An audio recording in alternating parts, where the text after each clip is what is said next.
Welcome to The Hinge with Noel and Jake, a spiritual meander on the mystery of being human. Hello, Noel. Hi, Jake. Morning listeners. It's morning. Business. Yeah, morning where we are. And good to be with you. And as always, we've taken some time to sit. We've sat in silence. We've also, early on in the week, Jake, I was kind of wondering, just given our conversations, is there any way in which you feel inspired to begin? Yes, we had a sit and our conversation on Wednesday really centered around tenderness, and so I printed off a copy of a poem that I thought might make a nice introduction, as per usual. The title is "Still Looking Out for Number One." Now that you've gone away for 5 days, I'll smoke all the cigarettes I want, where I want. Make biscuits and eat them with jam and fat bacon. Loaf. Indulge myself. Walk on the beach if I feel like it. And I feel like it. Alone and thinking about when I was young.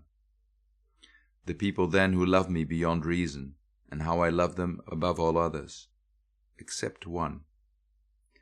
I'm saying I'll do everything I want here while you're away. But there's one thing I won't do. I won't sleep in our bed without you.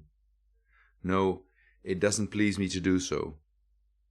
I'll sleep where I damn well feel like it.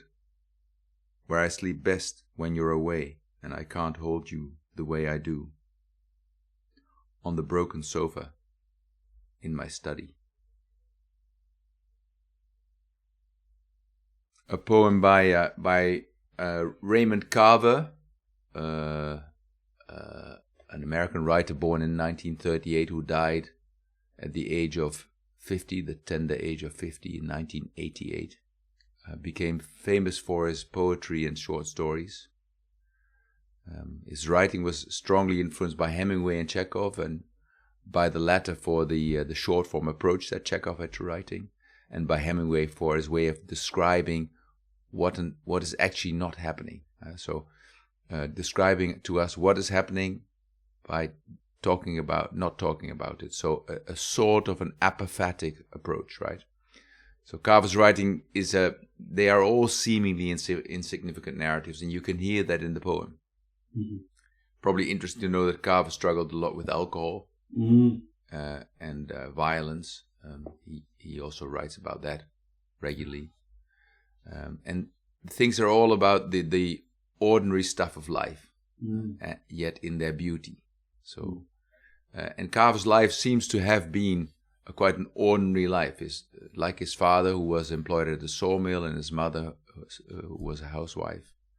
He chronicles these everyday lives and problems of the working poor.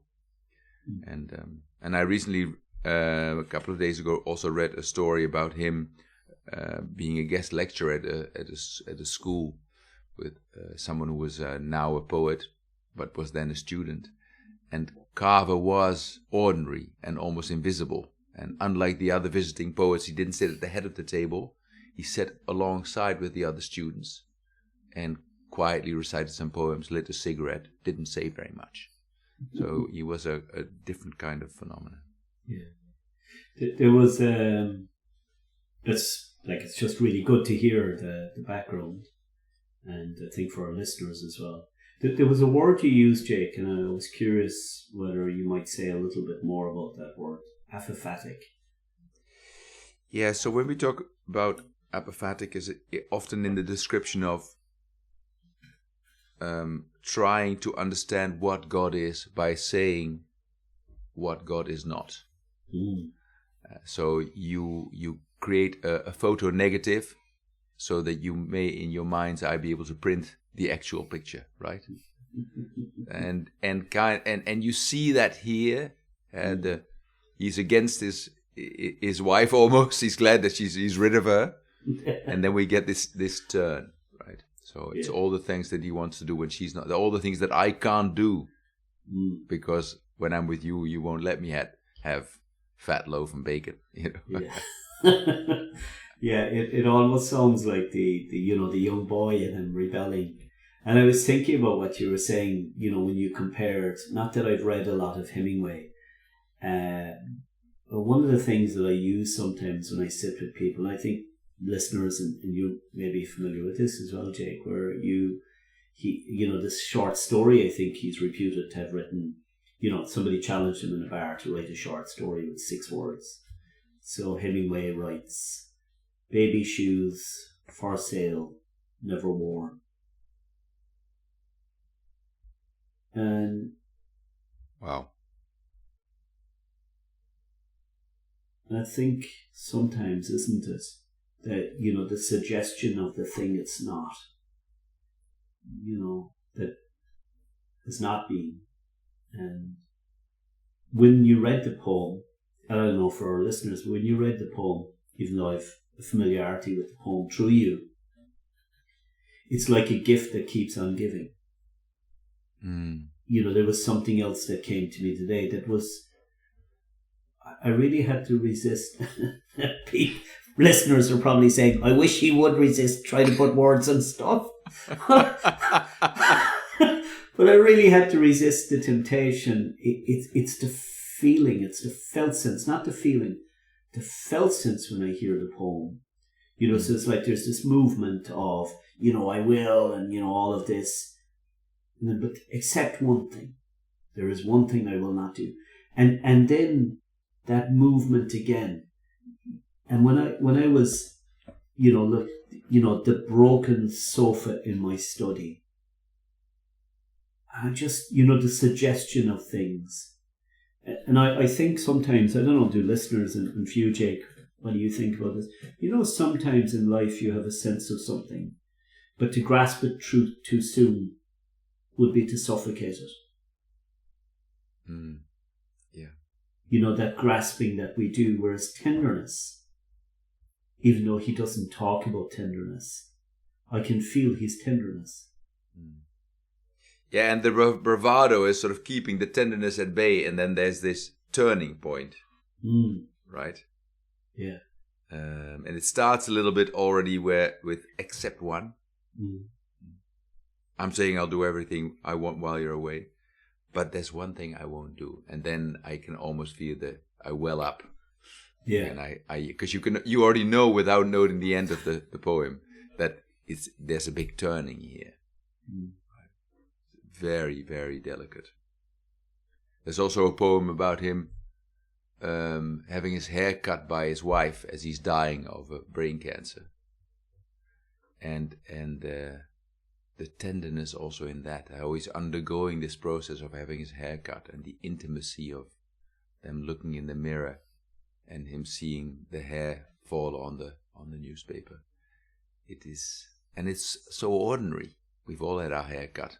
It's not, and it says so everything with almost nothing. We're just talking about ordinary stuff, getting your hair cut, perhaps for the last time in this case. But there's also that sense. And I suppose to live with that, isn't it? I'm kind of thinking about what you're saying.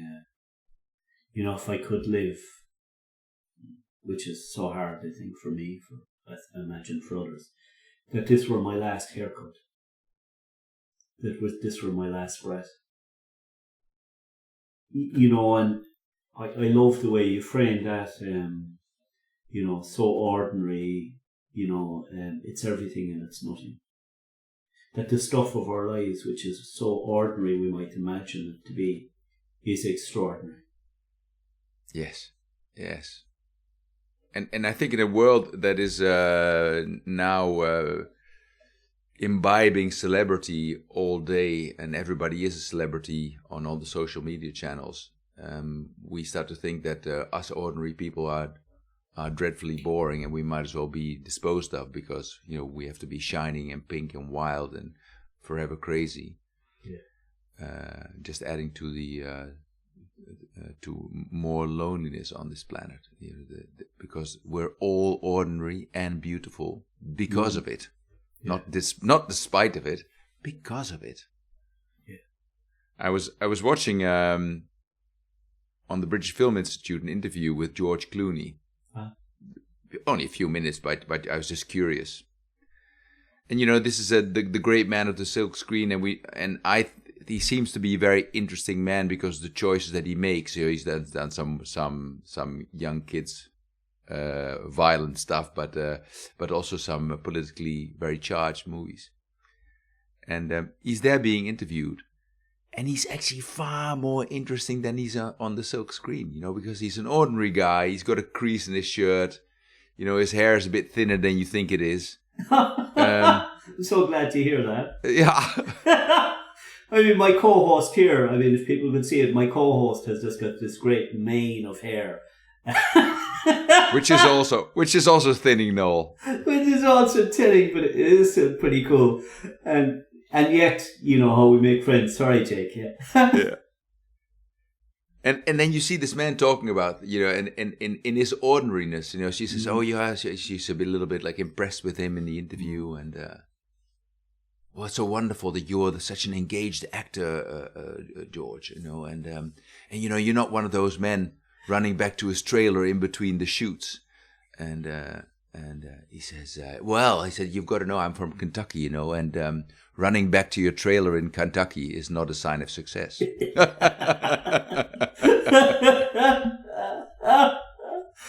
And isn't that beautiful, like that ordinariness? I listened to an interview with Claire Keegan from Small Things Like These, that book and the film by Cillian Murphy, and so she's been interviewed on radio, and so the interviewer goes, and what was it like when you saw your film on the silver screen? No, he was maybe not as effused, but she was like, yeah, I don't really want to answer that question. And he said to her at the end of the interview, he said, because he was talking to her about her economy of words. And I'm thinking about Carver's economy of words. And I'm thinking about tenderness. And I think sometimes isn't tenderness in the economy of words. Yeah. The gaze, the touch. It's the how as opposed to the what. Yeah. I hope that our listeners, on this day, on other days, that they remember moments in their lives where people were tender with them. Tender with the torn parts of them. Tender with the beautiful parts.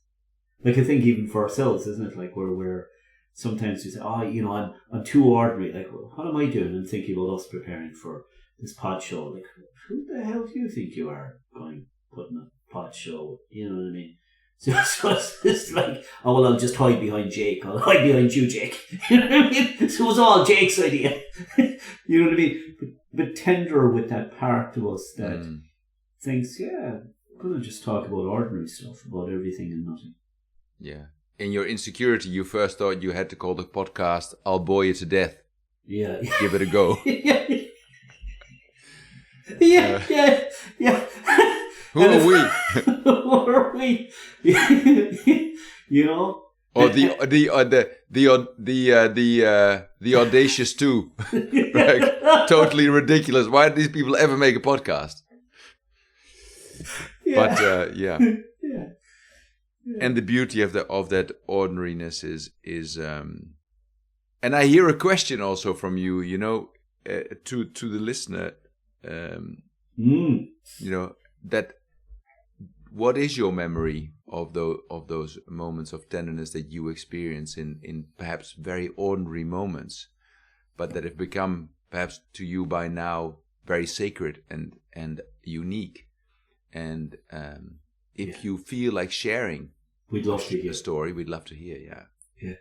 Great. Jake, without putting you on the spot, because I just love the way you've offered that invitation out. And I have to say, a little confession here. There's a moment I'm thinking of, because I'm thinking about my mother this morning because of travelling to Cork later, and my mother is, older. Is there a memory in your life of tenderness that comes to you? That you'd be okay to share? I just think it'd be lovely to hear if. Yeah, thank you. You put me on the spot, but I can think of a couple now. I have the difficulty of choosing between those two.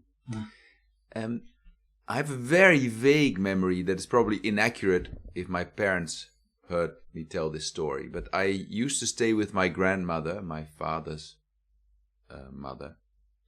And she was a widow and she lived alone in a worker's cottage. Very simple life.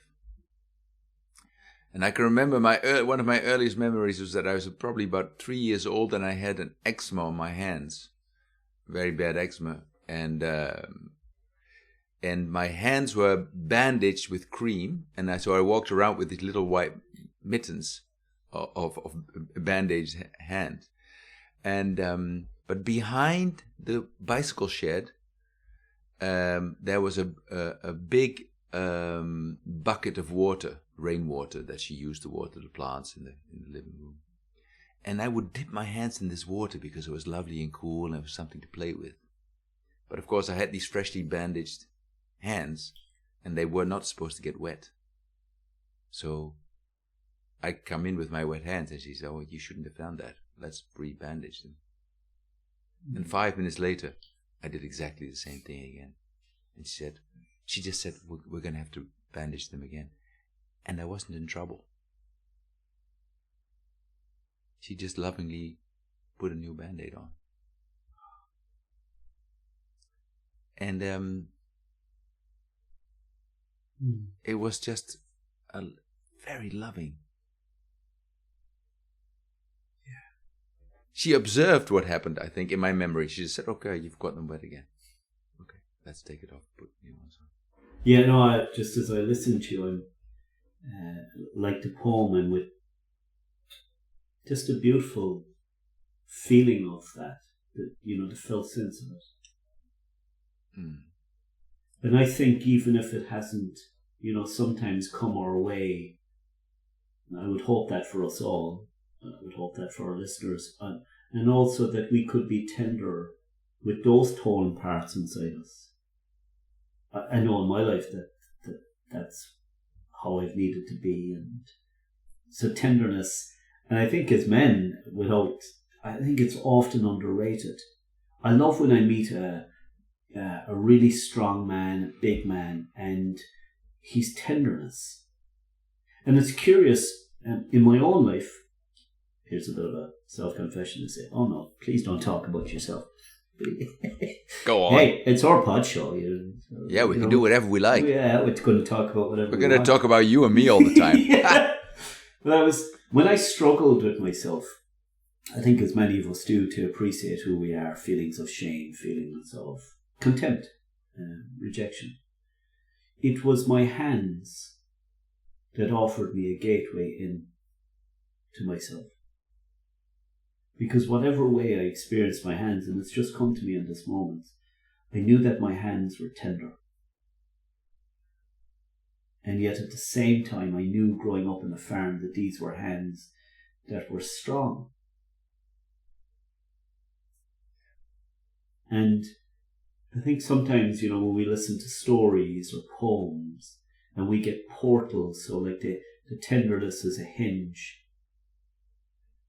from the ordinary into the extraordinary. And I was thinking, if it's all right, Jake, to share, I was thinking about my mum, and this morning when I was showering, I noticed in my hands there was a little bit of rough skin, because last week when I was down on the farm with my brother, big shout out to my brother Barry, who's farming, works really hard. He's really tender with the animals. Because the calves were licking my hand, there was a little bit of irritation in my skin. But my mother was really tender with calves and really good at calves. But when I met her lately, she was coming out of the hospital. And she's a little bit more diminished now. And I collected her with my sister, so there had to be two of us with us. And I was dropped here down to this place. People who are familiar, if there are some listeners from Ireland, this place called the Horse and Jockey. And I was saying goodbye to her, and she had the window down, and I was leaning in with my right arm in the window, and she caught my wrist and she squeezed it, and she said to me, "You're very good." And the squeezing of my hand was the most tender feeling, one of the most tender moments I had ever felt with my mother. It was like in that moment that she was squeezing all of me. And my mother, without big shout out to my mum, who's, who grew up in a particular age and 7 children and running a farm. At one level, I might say that my mother wasn't tender. And yet when I watched my mother with me or experienced my mother or how she is around plants or the farm, she's the embodiment of tenderness. And I think for all of us, can't we? We can think, it's a certain way, at a certain viewpoint, we kind of go, it's like Carver in the poem, you know what I mean? I'm going to do what I want. At a certain viewpoint, and then he comes around the corner and goes, we hear, as you said, the turn, the movement. Yeah, and with parents, of course, there's also this thing that we have times that we want something from them that they can't give, and we can't look at the things that they have been giving. Yeah. All right. Yeah. It's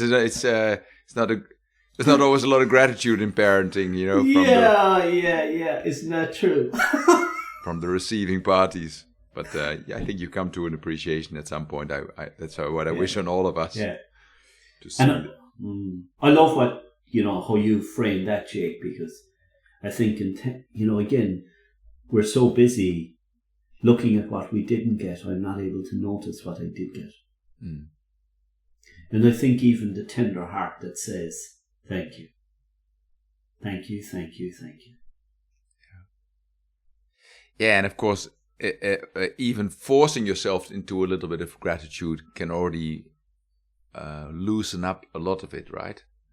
Because just ask yourself, what are you grateful for? Stop Stop whining. Stop stirring in the acid pot. Yeah. And just take a moment to try that. And sometimes it's hard, but I do it as a practice on difficult days. Yeah. When I don't want to do it, I'm like, I don't want to be doing this gratitude nonsense. But I lean into it and I try to do it, and it makes life a little bit easier that day. Yeah. When the sky is grey and my feet are cold and my knuckles feel arthritic, and death seems to be nearing faster than I'd expected. I'm getting more heavy now. No, and to just take a moment and say, yeah, but there's a lot to be grateful for. Yeah. Even in the midst of what can feel unwanted. Yeah. Jake, I wonder, given we're just moving towards a break, I wonder, would you be open to reading the poem one more time? Yeah, sure. Let's do that before we close out. Thank you for asking, Noel. Yeah, you're welcome. Still Looking Out for Number 1 by Raymond Carver. Now that you've gone away for 5 days, I'll smoke all the cigarettes I want, where I want. Make biscuits and eat them with jam and fat bacon. Loaf. Indulge myself. Walk on the beach if I feel like it. And I feel like it. Alone and thinking about when I was young. The people then who loved me beyond reason. And how I loved them above all others. Except one. I'm saying I'll do everything I want here while you're away. But there's one thing I won't do. I won't sleep in our bed without you. No, it doesn't please me to do so. I'll sleep where I damn well feel like it. Where I sleep best when you're away and I can't hold you the way I do. On the broken sofa in my study.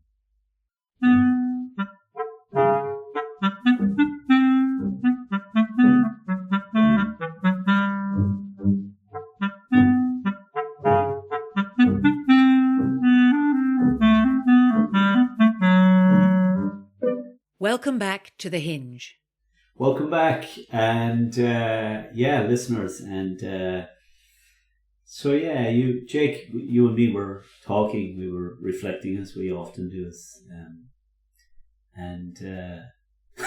you keep hearing this voice that says, "I wish those guys would reflect a little bit more," or maybe less, depending. But we were talking, and we're just digesting about the ordinary things in life, and I had remembered when we were sharing, because you had shared a poem with me generously early on in the week, and I wondered whether you'd be open to sharing that poem and just giving us a little bit of the background of how that came into being. Yeah, I was here at the local monastery, incidentally for a small poetry session to commemorate somebody who had passed. And his wife told me a story about tenderness, and the tenderness that she had experienced as her father was in his last days, his last months. That reminded me of another poem by Carver about the hair cutting. And she told me the story, and I was very touched by it. So I thought I'd try to capture it into a small poem myself, which I've entitled FOOTWASHING. She had loved her father, like any daughter, valued his advice, his kindness, his company, yet she wouldn't say they were close. Then, in his mid-80s, his memory went, and with it, his personality, partly. He needed her care, and she gave it willingly. They were intimate months, when nothing is private, and all physical needs require assistance, and that's just how it goes. She was not the first to experience that great sense of closeness, of tender mutuality, those days when she washed his feet and clipped his toenails.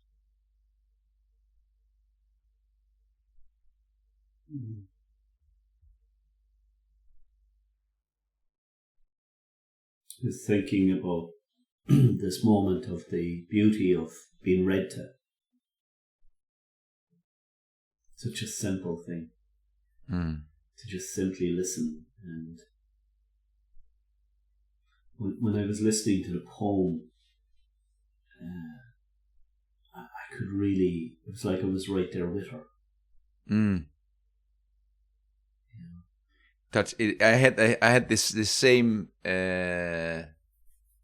sense that this is likely to happen to many of us with parents who are getting older, and we want to be close to them and not outsource the care, so to speak.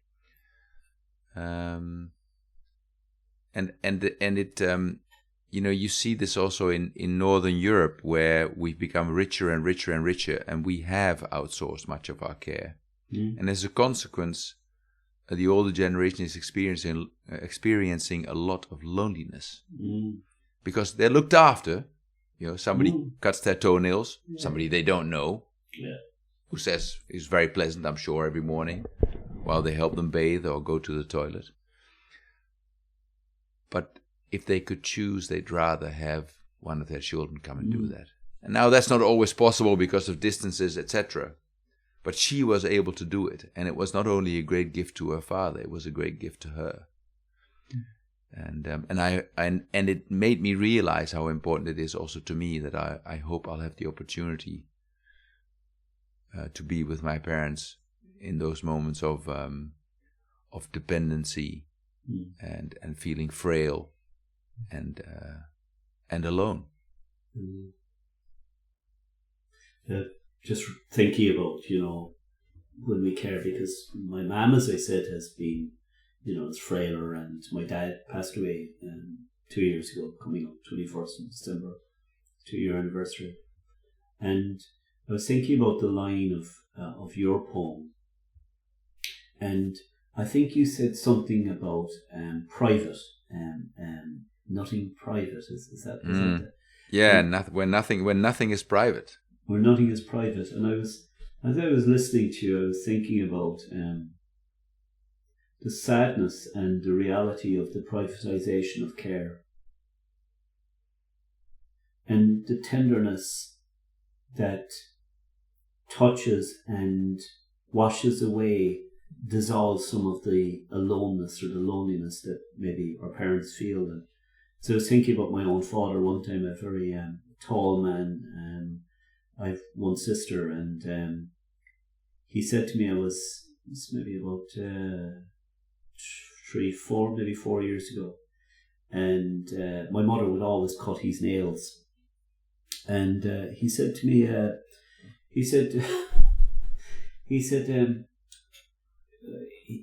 did he ask? He said, do you know, I was thinking again, you wouldn't cut my nails, Noel. And I remember in the moment he asked, I remembered that I was being blessed. And immediately I began to think about Jesus washing the feet of the disciples. Mm. That I was the one in that moment that was blessed with offering a little bit of care in this most intimate act. And as he's like myself, actually, like father, like son, I have I'm sure lots of people, you're getting some information here and all about my tongue, but I have, as I can have at times, an infection, some type of fungal infection in my toenails. And as I worked on his toenails and bathed his feet and washed his feet, he'd often, I'm sure this makes sense to a lot of people, and where you're from as well, Jay, like these old traditions, these old customs, and he said, and put, I think it was iodine on it, like, which is, it's yellowy.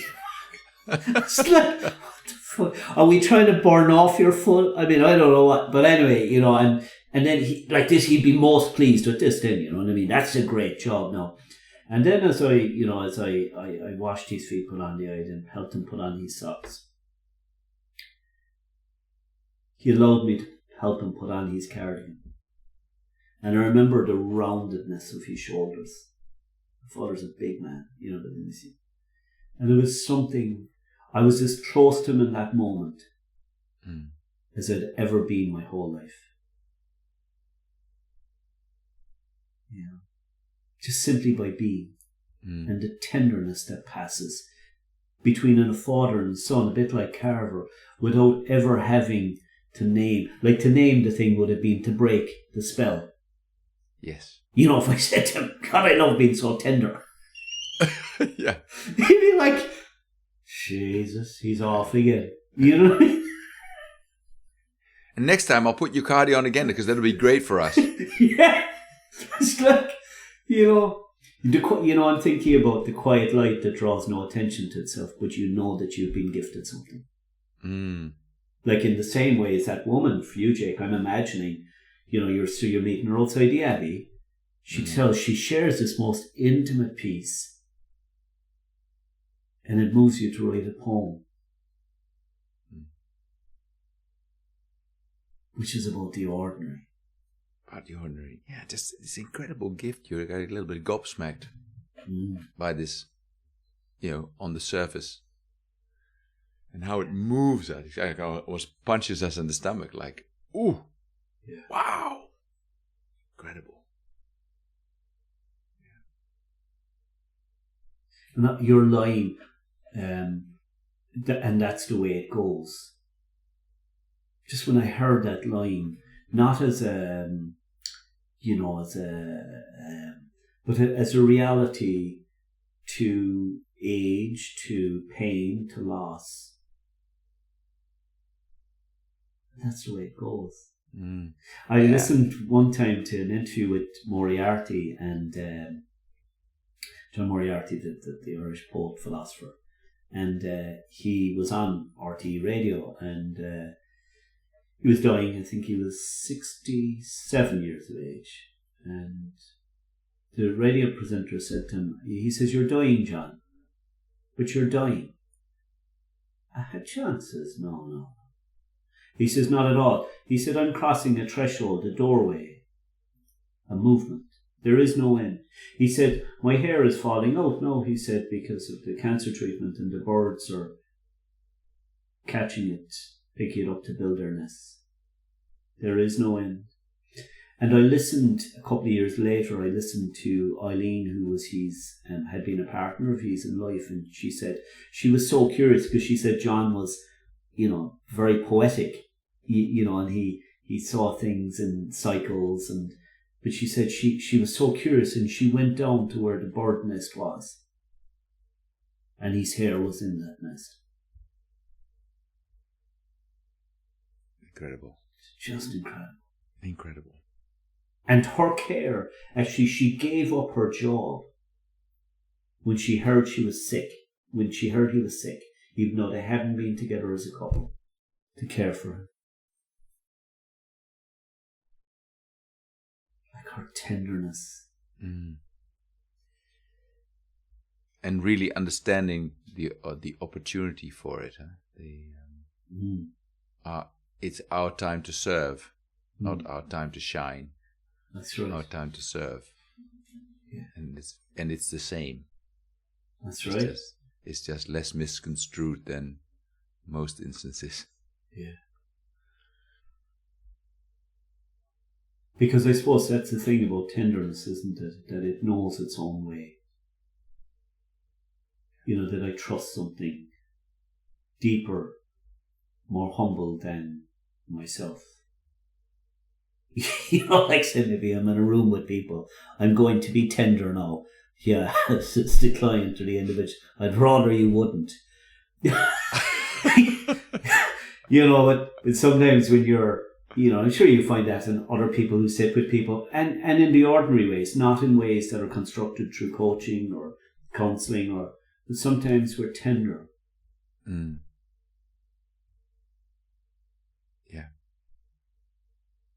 I can remember meeting my first spiritual director. I didn't know he was my spiritual director back then, but I was looking for someone to speak to, and I thought it should be a priest. Not being religious or even baptized, it was a bit of a curious thought, but it kept on gently being whispered in my ear, and so I said to my wife, "I got the feeling I should be speaking to a priest," and my wife looked at me and said, "Well, why don't you? I mean, if that's what you think you need to do, what's stopping you?" So I said, "Well, I don't know any priests." So we found a friend who is Catholic, and I said, "Yeah, I've got this thought." And she said, "I can fix you up with a couple of telephone numbers." But the telephone numbers of 2 Jesuit priests with the same name, in Dutch, Henk, from Hendrik. And one was 40 and one was 78, or late 70s or something. And I thought, well, I was 40 at the time myself. I thought, I don't know, I've got plenty of people my age. I want to speak to the old guy. That felt right. And I called him and I said, well, I've had this voice in my ear saying that I should be talking to a priest. So I thought, I looked up at the guy who was giving you a telephone number. He said, well, then we had better meet, hadn't we? And it was like, when he said that, I knew I was going to meet the right person. Very gentle, unassuming. And we had better meet, hadn't we? And I went there for a cup of tea. Strange cold day in February. Almost didn't feel like going. I thought, the weather's too horrible. It's too far out. I'm in public transport. I just call him and say, I can't make it. It was a ridiculous thought. I mean, I don't know why to try to get out of something. So I went, and it was wonderful. Somebody, without trying, getting all the timings right. Didn't speak, didn't ask anything, and I felt fully heard. What an extraordinary paradox. Yeah. Didn't speak, didn't ask anything, and I felt heard. I talked a lot, by the way. Really? He must have thought, whew, that's over. But he knew what I needed. I needed to talk. And he just nodded, The third time I came, he came in with lots of high energy, 45 minutes in the car, driving into Amsterdam, parking in front of below his flats, going on to the 8th floor, at the view of Amsterdam, beautiful, beautiful apartment. And he'd always have the same pot of tea, lapsang, souchong tea, smoky smell in the room, with a cozy on top, bone china cups and saucers. 2 wooden chairs with these wooden backs, also quite hard to sit on. So it forces you to sit quite actively. And he really sensed everything. He'd said. Every now and then he'd say, "Shall we take a moment to land?" And I was like, "Oh yeah, it's a good idea." And he'd just close his eyes and breathe out, and you could feel the calm being blown into the room. Incredible. I notice, as I've been noticing all through our show today, the tenderness I feel, and also, as we were saying, the gratitude.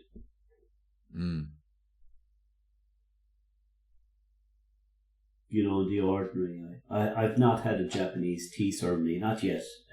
So listeners, I'm open to an invitation to a Japanese tea ceremony. Oh, me too. I'll come along. Oh, great. I'd love to. I like hanging out with you a lot. And I was kind of thinking about how everything felt like it was orientated towards an encounter. Like the tea cozy, the smell in the room, the hard wooden chairs that invited, like, you know, kind of, there was a word you used, you didn't say encourage, but kind of almost, it kind of felt like more insisted that you sit a particular way. Yes. Yeah. And, you know, just his statement, even, like as you were saying, well, we'd better meet, hadn't we? Like, even though there's this gentleness you describe in him, a bit like Carver's poem, like, so there's this, you know, and like what you're talking about in your poem, that there's this hard, there's this reality. And then on the other side of that, there's this holding, this tender holding. Yeah.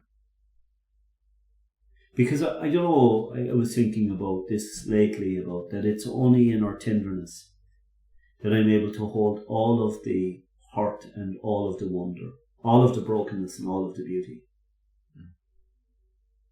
Because I have a feeling that we go one way or the other. I have a feeling sometimes that I was thinking about this in our explorations early on, after we spoke early on this week. I was thinking about what a teacher of mine in the States would say, Gigi, who would say, you know, oftentimes people have strong back and soft center is the way we want to be, but where we're very defended. So defended center and a soft back, or you know, whereas we need our tenderness. I think that's why we love poetry, isn't it, and music and art. Yeah. It opens us when something in me has, you know, covered over. Yeah, it sounds like a description of integration to me, right? You know, we are the bravado and we have the hard shell, and we know we need also the wonder and the joy and the gratitude and the openness and the sensitivity to be brought together with our hurt, and to use the hurt to infuse the joy. You know, this seeming impossibility. It's a paradox, but it takes time to go there, and maybe also patience, while at the same time working at it, right? Being open to lean in. I mean, as I'm here sharing space, and I'm reflecting upon, for the listeners, and kind of shout out to hear some episodes that will be coming, one on gratitude, one on patience, one on humility. And that's why we really want this to be a conversation, because I know you know, Jake, we say this all the time, that we're inviting this to be a community.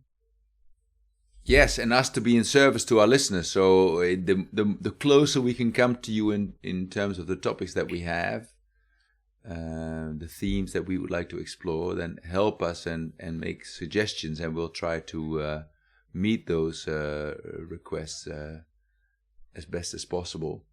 With usually we'll probably use poetry, because that's the way we roll, or any other kind of art.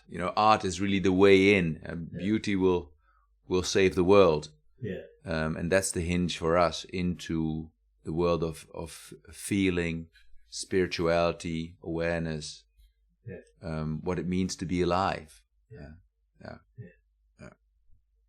Exactly. Because it opens us, doesn't it? That we are that paradox. I'm not one thing nor another thing. And even when somebody says to us, you're so tender-hearted, somebody said to me lately in a room, are you always this zen?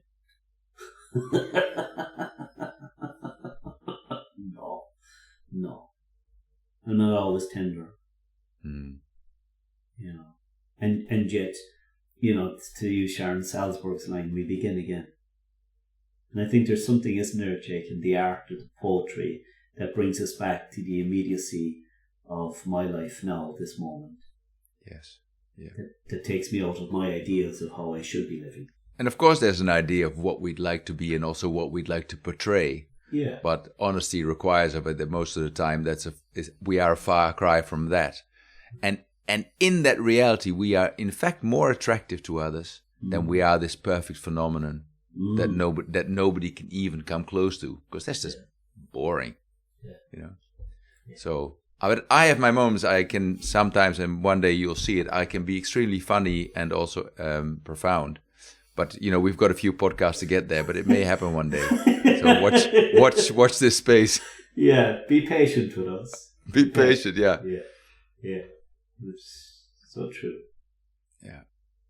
But this space of coming together, where we try to be listeners as much as the listeners, a space for community where people can share their experiences and their ideas, and of course those memories of tenderness at some point in their life, in the ordinary probably.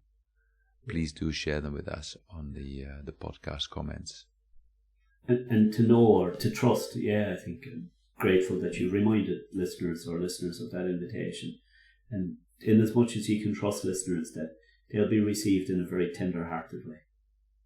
Yes, with great gratitude. Yeah. And I guess for now, maybe it feels like a good place to complete. I just want to wish you, Jake, say to myself, I hope that the tenderness meets you in surprising ways this week, and for our listeners the same, and also that if there are some hard things that you meet inside yourself or in others, that you find the tenderness to help you on the road. Yeah, God bless. Good to be with you. Thank you, Noel. See you next week. See you next week. Bye-bye. Bye-bye. You have been listening to The Hinge, a pod show presented by Noel O'Driscoll and Jake Esman, produced by Kellett. Join us next week for another episode of The Hinge.